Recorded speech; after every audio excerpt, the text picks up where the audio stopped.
प्यारे बच्चों नमस्कार। हमारा चैप्टर चल रहा है मांग की लोच को मापने की विधियाँ। कि मांग की लोच को कौन कौन सी विधियाँ हैं जो मापती हैं। कल हमने किया था मांग की लोच को मापने की कुल व्यय विधि, और आज हमारा टॉपिक है दूसरा मेथड है प्रतिशत विधि। ये छोटा सा टॉपिक है, थोड़ा ध्यान से करना है। तो प्रतिशत विधि की व्याख्या भी डॉक्टर मार्शल ने की थी कि मांग की कीमत लोच। मांग की कीमत लोच हम कैसे निकालते हैं? मांग में प्रतिशत परिवर्तन बटे कीमत में प्रतिशत परिवर्तन। मांग की कीमत लोच को मापने के ये मैंने पहले भी आपको बताया था कि मांग की कीमत लोच को कैसे मापते हैं। मांग में प्रतिशत परिवर्तन बटे कीमत में प्रतिशत परिवर्तन। माइनस का चिन्ह आपको उस दिन भी बताया था कि इन दो चीज़ों में से एक चीज़ माइनस आती है, उस माइनस को ख़त्म करने के लिए ये आगे माइनस का चिन्ह लगाया गया है, क्योंकि मांग की लोच माइनस नहीं होती है। इसलिए इन दोनों में से एक चीज़ माइनस की आती है, उस माइनस को प्लस करने के लिए माइनस का चिन्ह लगाया गया है। तो अब मांग में प्रतिशत परिवर्तन कैसे निकालेंगे? मांग में प्रतिशत परिवर्तन Q1 माइनस Q बटे Q गुणा 100, यह है मांग में Q का मतलब है क्वांटिटी, मात्रा, मांग। दो Q हैं इसमें, एक Q1 है, एक Q है। Q1 का मतलब होता है नई मात्रा, और Q का मतलब है आरंभिक मात्रा, शुरुआत की मांग, बटे Q, यानी नई मांग माइनस पुरानी मांग या आरंभिक मांग बटे आरंभिक मांग गुणा 100, यह है मांग में प्रतिशत परिवर्तन। इसी तरह फिर कीमत में प्रतिशत परिवर्तन निकालते हैं, बटे कीमत में बटे कीमत में प्रतिशत। कीमत में प्रतिशत परिवर्तन कैसे निकालें? P1 माइनस P बटे P गुणा 100, 100 से 100 है। Q1 अब P1 क्या है? P1 है नई कीमत। P का मतलब है प्राइस, नई कीमत। P का मतलब है पुरानी कीमत, आरंभिक कीमत। पुरानी कीमत भी कह सकते हैं इसको, आरंभिक कीमत। जैसे Q का मतलब पुरानी मांग कह ले या शुरुआत की आरंभिक मांग कहते हैं। Q1 नई मांग। इसी तरह P1 नई मांग नई कीमत माइनस आरंभिक कीमत बटे आरंभिक कीमत गुणा 100। तो ये Q1 minus Q1 minus Q, यानी नई मात्रा में से पुरानी मात्रा घटा देंगे। तो Q1 माइनस Q, तो भाई ये नई मांग 50 है, पुरानी मांग 20 थी, तो चेंज कितना आ गया मांग में? वो ये है डेल्टा Q, उसको बोलते हैं डेल्टा Q। कि मांग में परिवर्तन, डेल्टा का मतलब होता है चेंज, परिवर्तन। Q1 minus Q delta Q।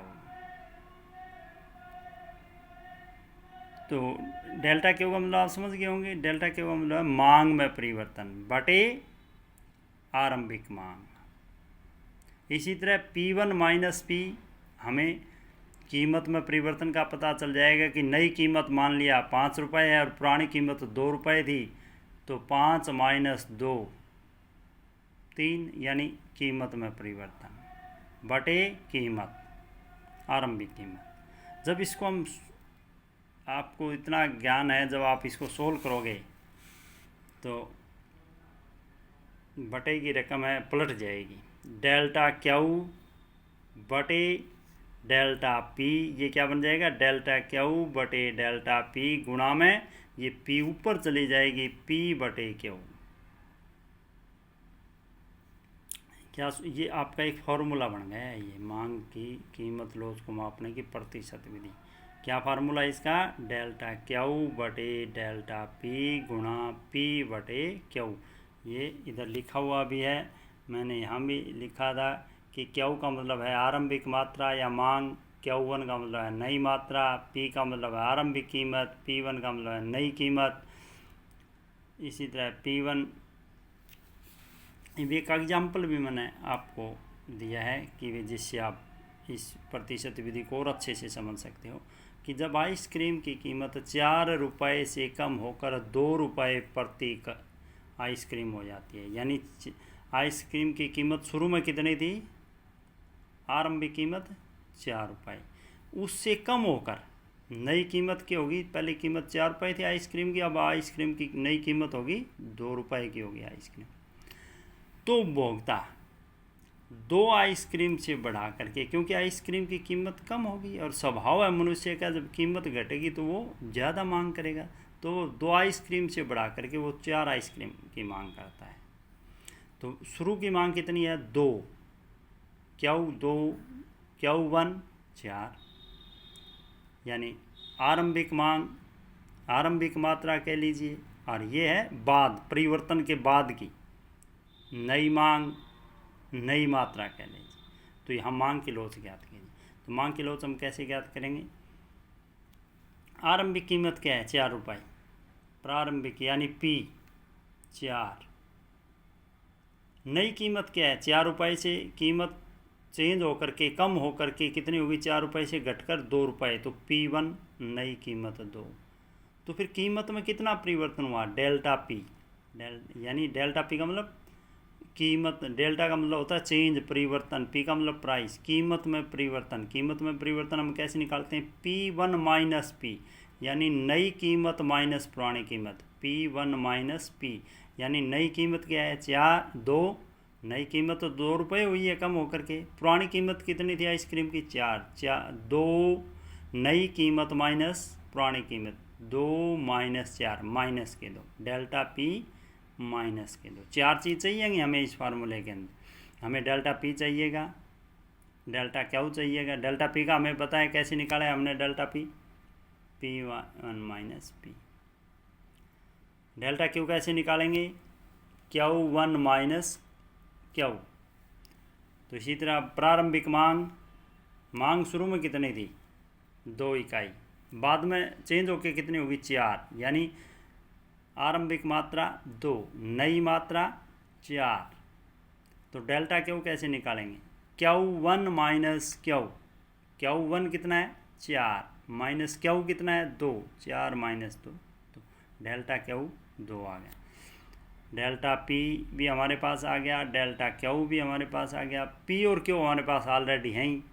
P का मतलब जो आरंभिक कीमत और Q का मतलब आरंभिक मात्रा, तो दोनों हमारे पास हैं P और Q। अब इसको हम फार्मूले में रख लेते हैं। फार्मूला क्या है, डेल्टा Q बटे डेल्टा P गुणा P बटे Q।